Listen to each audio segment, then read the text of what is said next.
महिलाएं नागा साध्वी कैसे बनती हैं?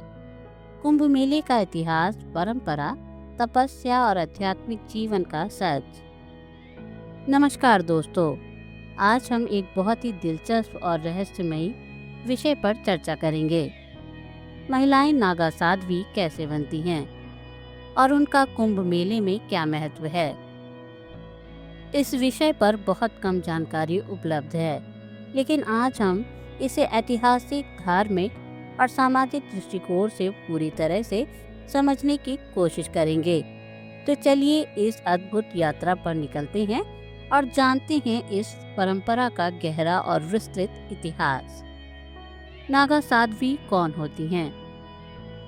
नागा साध्वी एक ऐसी महिला होती है जो पूरी तरह से सांसारिक जीवन से मुक्त होकर धार्मिक साधना और तपस्या के लिए समर्पित हो जाती है। ये महिलाएं केवल शारीरिक रूप से नहीं, बल्कि मानसिक और आत्मिक रूप से भी एक कठिन जीवन जीने के लिए तैयार होती हैं। उनका उद्देश्य आत्मज्ञान प्राप्त करना और समाज की भलाई के लिए खुद को समर्पित करना होता है। नागा साध्वी बनने का ऐतिहासिक और धार्मिक संदर्भ। प्राचीन भारत में नागा साधुओं की परंपरा। नागा साधुओं की परंपरा का इतिहास बहुत पुराना है। इस परंपरा का सबसे पहले उल्लेख वेदों और उपनिषदों में मिलता है। विशेषकर महाभारत और रामायण में साधुओं और तपस्वियों की चर्चा की गई है। लेकिन नागा साधु शब्द का इस्तेमाल स्पष्ट रूप से स्कंद पुराण और मनुस्मृति में मिलता है। इन ग्रंथों में बताया गया है कि तपस्वियों और साधुओं का समाज में विशेष स्थान है और उनका मुख्य उद्देश्य मोक्ष की प्राप्ति था। आदि शंकराचार्य और नागा साधुओं का पुनर्निर्माण। आदि शंकराचार्य के समय में नागा साधुओं की परंपरा को पुनः स्थापित किया गया। उन्होंने 8वीं शताब्दी में 13 अखाड़ों की स्थापना की थी, जिसमें महिलाओं को भी शामिल किया गया। यही कारण है कि आज भी कई महिलाएं नागा साध्वी बनने की प्रक्रिया को अपनाती हैं। इन अखाड़ों के माध्यम से साधुओं को एकता, एकाग्रता और साधना के मार्ग पर चलने की प्रेरणा मिलती है। महिला साध्वी का महत्व। महिलाओं को नागा साध्वी बनने के लिए वह शारीरिक, मानसिक और आत्मिक रूप से सक्षम होती हैं। यही कारण है कि प्राचीन समय से ही महिलाओं को इस परंपरा में सम्मिलित किया जाता रहा है।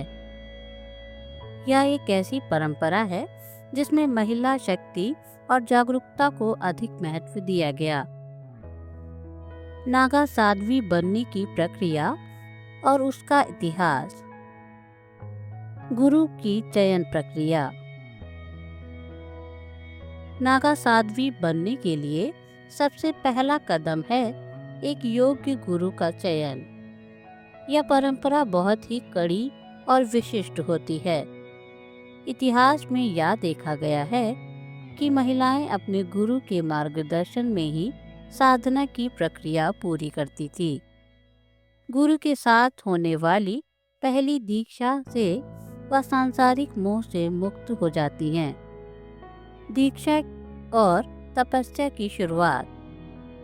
दीक्षा लेने के बाद महिला साध्वी को अपने साधना के लिए कई प्रकार की कठिनाइयों का सामना करना होता है। पुराणों में कई उदाहरण हैं जहां महिला साध्वी ने अपनी तपस्या और साधना को कठिन पहाड़ों और जंगलों में बिताया। नागा दीक्षा और तपस्वी जीवन।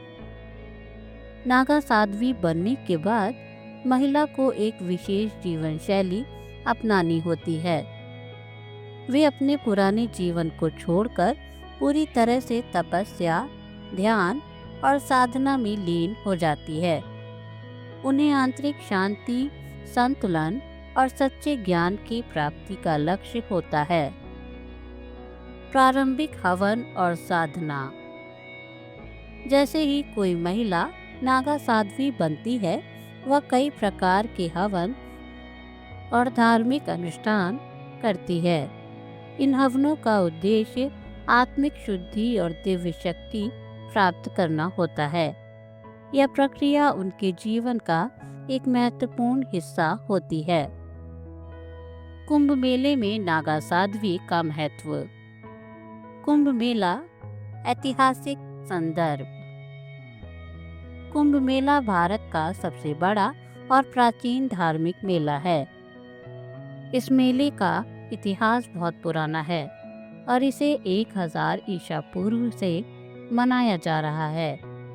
इसका संबंध हिंदू धर्म के 4 महत्वपूर्ण तीर्थों से है: प्रयागराज, हरिद्वार, उज्जैन और नासिक। कुंभ मेला हर 12 साल में एक बार आयोजित होता है और इस समय नागा साधु, साध्वी, संत और भक्त एकत्र होते हैं। शाही स्नान और पुण्य। कुंभ मेले का शाही स्नान एक बहुत महत्वपूर्ण धार्मिक घटना है। यह माना जाता है कि जो भी व्यक्ति इस स्नान में भाग लेता है, उसे पुण्य की प्राप्ति होती है और उसके सभी पाप समाप्त हो जाते हैं। सबसे पहले नागा साधु और साध्वियाँ पवित्र नदी में स्नान करती हैं और इसे शुभ और महत्वपूर्ण माना जाता है। धार्मिक अनुष्ठान और पूजा। कुंभ मेले में नागा साध्वी और साधु विशेष धार्मिक अनुष्ठानों का आयोजन करते हैं। इन अनुष्ठानों में विशेष रूप से संकल्प हवन, अग्नि पूजा और जप यज्ञ शामिल होते हैं, जिनका उद्देश्य समाज की शांति और समृद्धि के लिए प्रार्थना करना होता है। आध्यात्मिक और सांस्कृतिक केंद्र।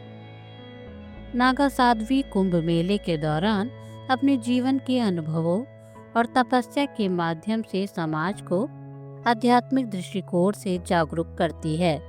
यह केवल एक धार्मिक आयोजन नहीं, बल्कि भारतीय संस्कृति और आध्यात्मिकता का उत्सव है।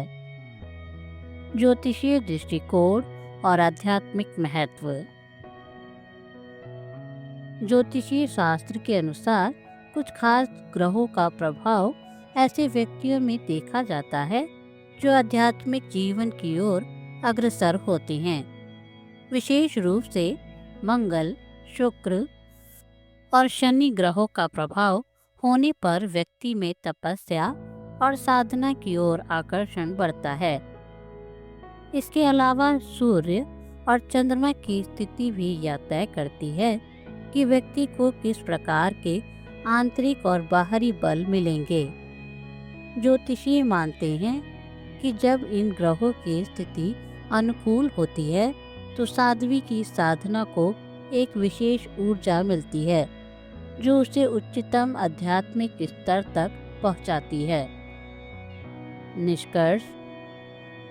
नागा साध्वी बनने का मार्ग कठिन और तपस्वी होता है, लेकिन यह जीवन के एक उच्चतम उद्देश्य को प्राप्त करने का एक रास्ता है। कुंभ मेला जैसे विशाल धार्मिक आयोजनों में इनका योगदान भारतीय संस्कृति और आध्यात्मिकता के अमूल्य हिस्से के रूप में सामने आता है। यह एक ऐसा उदाहरण है जिसमें आत्मज्ञान, तपस्या और समर्पण का संयोजन होता है। अगर आपको यह वीडियो पसंद आया हो तो कृपया इसे लाइक करें और अपने दोस्तों के साथ शेयर करें। हमारे चैनल को सब्सक्राइब करें ताकि आप इस तरह के और दिलचस्प विषयों पर जानकारी प्राप्त कर सकें। धन्यवाद।